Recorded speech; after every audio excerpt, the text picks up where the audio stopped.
我的名是艾夏德莱拉，我现在的号码是你，拜拜。你好，我的名是 Fatihah Sukma Arti， 我现在的号码是2。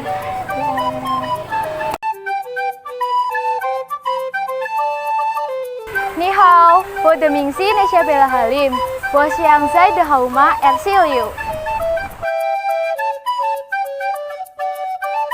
你好，我的名字Sawa Raudatul Ilmi， 我现在的号码是37。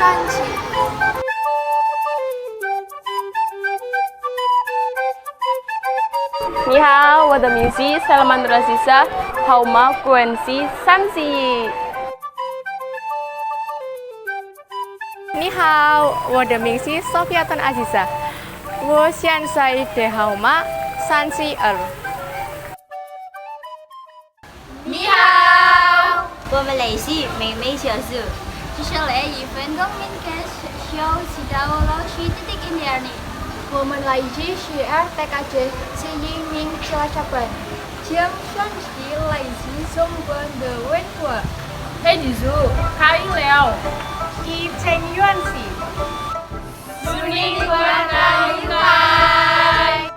Letak geografis dan pemerintahan negara Cina.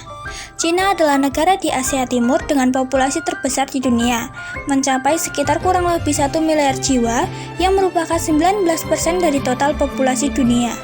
Fakta ini menunjukkan bahwa Cina memiliki tantangan dalam mengelola populasi yang padat. Meskipun demikian, Cina telah mencapai pertumbuhan ekonomi yang signifikan dalam beberapa dekade terakhir. Pertumbuhan ekonomi rata-rata sebesar 10% dalam 30 tahun terakhir telah membuat Cina menjadi kekuatan ekonomi yang mengancam perdagangan negara-negara lain di dunia, terutama di kawasan Asia. Luas wilayah Cina adalah 9 juta kilometer persegi, yang menjadikannya salah satu negara terluas di dunia. Negara ini berbatasan dengan beberapa negara di Asia, antara lain yaitu bagian utara, Mongolia, bagian selatan, Nepal, India, Laos, dan Vietnam, bagian timur Korea, bagian barat, Pakistan, Kyrgyzstan, Tajikistan, dan Kazakhstan. Cina juga memiliki wilayah perairan yang berbatasan langsung dengan 8 negara, termasuk Korea Selatan, Korea Utara, Jepang, Indonesia, Filipina, Brunei Darussalam, Malaysia, dan Vietnam. Negara Cina termasuk pada iklim tropis atau subtropis dan daerah lintang kuda atau bisa disebut daerah subtropis bagian atas. Sehingga di negara Cina ini terbagi atas 4 musim, yakni musim salju, musim penghujan, musim panas, dan musim gugur. Cina Selatan mengalami iklim muson, sementara Cina Utara khususnya bagian barat laut mengalami iklim kontinental. Ini berarti bahwa Cina Selatan memiliki musim hujan yang lebih banyak, sementara Cina Utara memiliki musim dingin yang lebih dingin dan musim panas yang lebih panas. Dalam kesehariannya, bahasa Mandarin adalah bahasa yang paling umum digunakan di Cina dan juga menjadi bahasa resmi. Namun, ada juga sebagian kecil penduduk yang menggunakan bahasa Mongolia, Korea, dan Uighur. Cina memiliki populasi terbesar di dunia dan hampir 1/5 penduduk dunia tinggal di negara ini, terutama di bagian timur. Pemerintah Cina memiliki kebijakan kelahiran yang ketat untuk mengendalikan pertumbuhan populasi, dengan hanya laki-laki berusia 22 tahun dan perempuan berusia 20 tahun yang diizinkan menikah dan hanya diperbolehkan memiliki 1 anak. Penduduk Cina terpusat di bagian selatan dan timur, dengan sekitar 94% penduduk tergolong dalam bangsa Han. Ada juga sekitar 50 kelompok minoritas di Cina, termasuk suku Kazakh, Mongol, Tibet, dan Uighur. Mereka memiliki bahasa dan kebudayaan yang berbeda. Sistem sekolah di Cina terdiri atas sekolah dasar, sekolah menengah pertama, sekolah menengah atas, dan perguruan tinggi.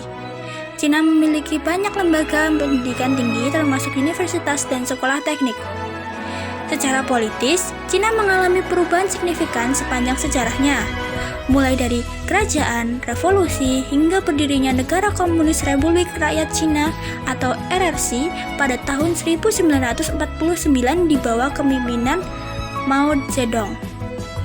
Administratif, Cina terbagi menjadi 21 provinsi, 5 daerah otonom, dan 3 kota praja. Kekuasaan negara dilaksanakan melalui Kongres Rakyat tingkat nasional dan daerah. Dengan Kongres Rakyat Nasional sebagian badan legislatif utama. Presiden dipilih oleh Kongres Rakyat Nasional meskipun kekuasaan sebenarnya tetap berada di tangan para pemimpin partai komunis. Kemajuan teknologi negara Cina. 1. Rumah 3D print. Mungkin kita sering mendengar tentang printer 3D. Tapi apa jadinya jika yang dicetak merupakan rumah? Hal ini bukanlah hal yang mustahil, karena Cina telah menciptakannya. Winsun Decoration Design Engineering berhasil menciptakan 10 rumah yang dicetak dengan printer 3D hanya dalam kurun waktu 1 hari. 2. Jalan raya bertenaga surya. Cina telah membangun jalan tol bertenaga surya. Fungsi dari jalan tol yang satu ini ialah untuk mengisi bahan bakar soft driving dan kendaraan listrik.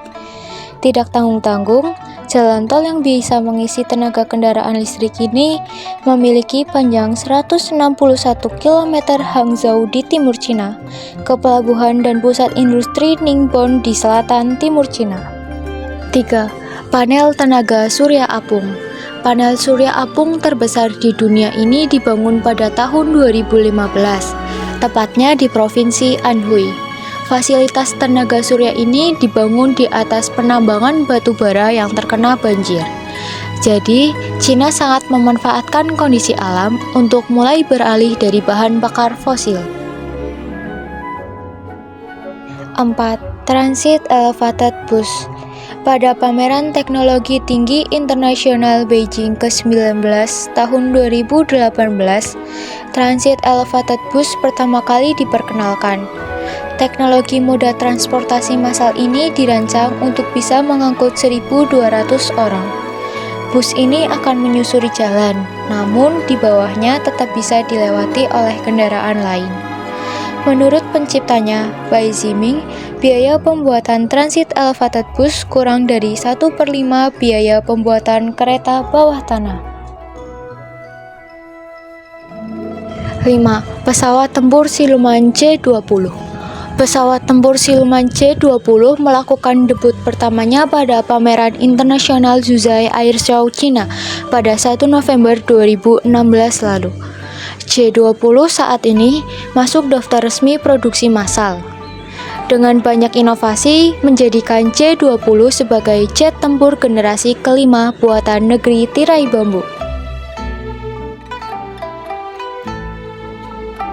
Pakaian tradisional Cina Cheongsam adalah salah satu pakaian tradisional yang banyak dikenakan saat ini. Pada dasarnya, Cheongsam adalah versi modern dari pakaian adat Qipao. Cheongsam tidak memiliki banyak ornamen, sehingga menampakkan kesan minimalis dan elegan pada orang yang memakainya.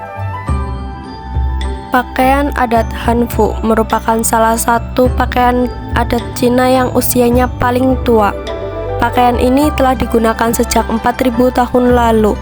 Hanfu berasal dari kata Han dan Fu yang berarti pakaian orang era dinasti Han. Desain pakaian Hanfu merupakan perpaduan budaya antara Cina dan Korea. Hanfu terkenal dengan hiasan jumpa yang menjuntai panjang. Hiasan tersebut membuat Hanfu menampakkan kesan feminim dan elegan. Samfu adalah pakaian sehari-hari yang banyak digunakan oleh wanita paruh baya, biasanya dipakai untuk ke ladang atau saat bersantai di rumah.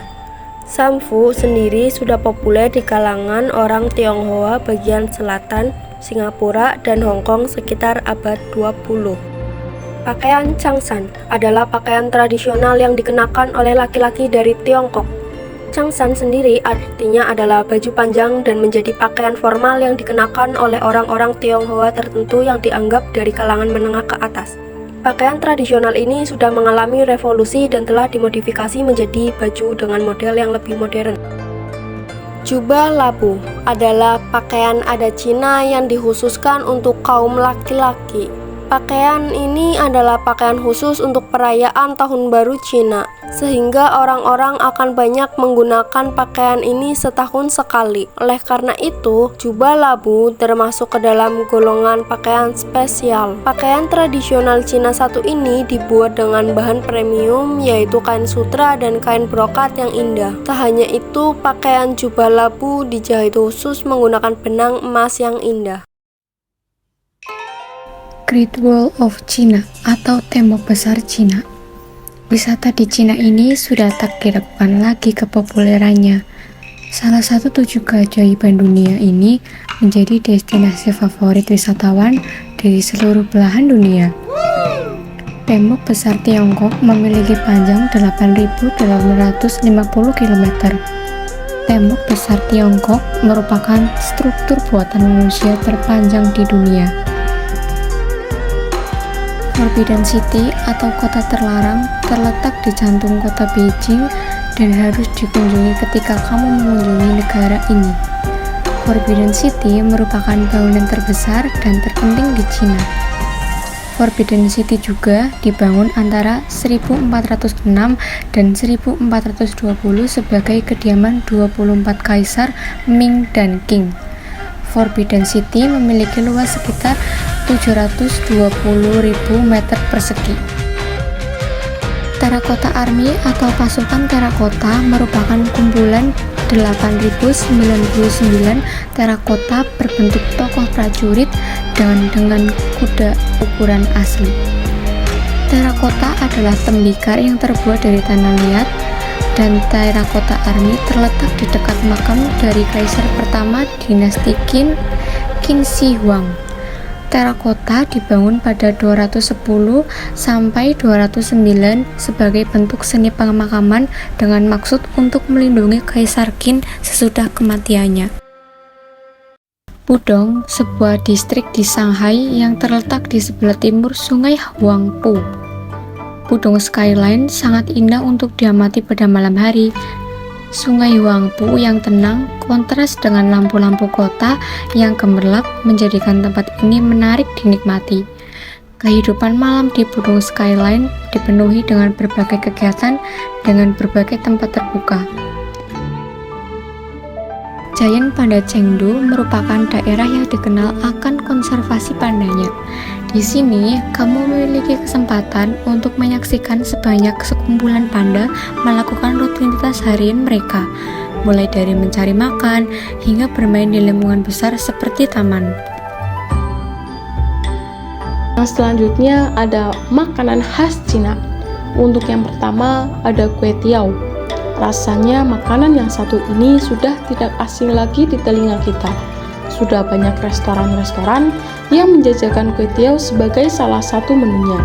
Kue tiao merupakan makanan mie yang identik dengan orang Tionghoa, etnis Hokkien, dan Teochew. Makanan khas Cina ini terkenal dengan varian toppingnya yang bermacam-macam. Kue tiao memiliki tekstur yang kenyal dan tebal sehingga sangat nikmat saat kamu masak. Yang kedua ada chow mein. Chow mein merupakan makanan khas Cina selanjutnya yang selalu menggugah selera. Chow mein juga merupakan mie yang dimasak dengan cara digoreng sampai benar-benar kering. Bukan hanya lezat, chow mein ini juga terbilang unik. Pasalnya, rasanya juga enak serta gurih. Kebanyakan chow mein ini dihidangkan bersama dengan tumis daging sapi atau daging ayam yang bisa disajikan dengan tumis sayuran. Terkadang chow mein ini juga dimasukkan dalam sup hangat. Untuk yang selanjutnya ada gong bao jiding. Masih sama memakai daging ayam, makanan ini memang tidak banyak yang tahu. Gong bao jiding merupakan ayam gumpao. Ayam gumpao terdiri dari ayam yang dipotong dadu, kacang, cabai besar, dicampur dengan saus asam manis dan dimasak sampai ayamnya berwarna kecoklatan. Yang keempat ada bakpao. Bakpao merupakan makanan khas Cina yang cukup sering dijumpai di Indonesia. Bakpao berasal dari dua kata yaitu bak artinya daging dan pao berarti bungkusan. Awalnya daging yang digunakan dalam bakpao adalah daging babi. Akan tetapi seiring perkembangannya isinya pun beragam, mulai dari daging ayam, sayuran, ikan, sirkaya manis, selai kacang kedelai, kacang hijau, dan lain-lain. Nah, untuk yang terakhir ada dimsum. Secara harfiah, dimsum berasal dari bahasa Kantonis yang berarti makanan kecil.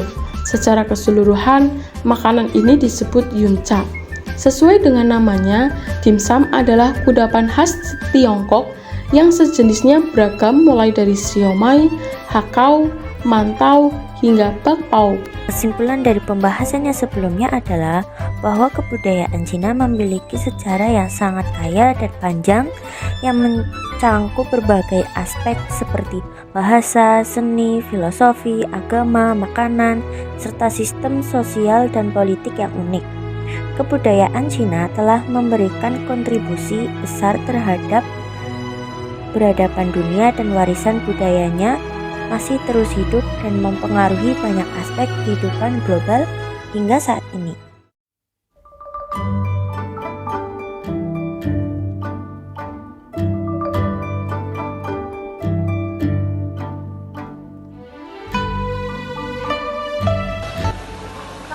Jadi hen hao chia. Xí đệ cắt起来，先得很好记。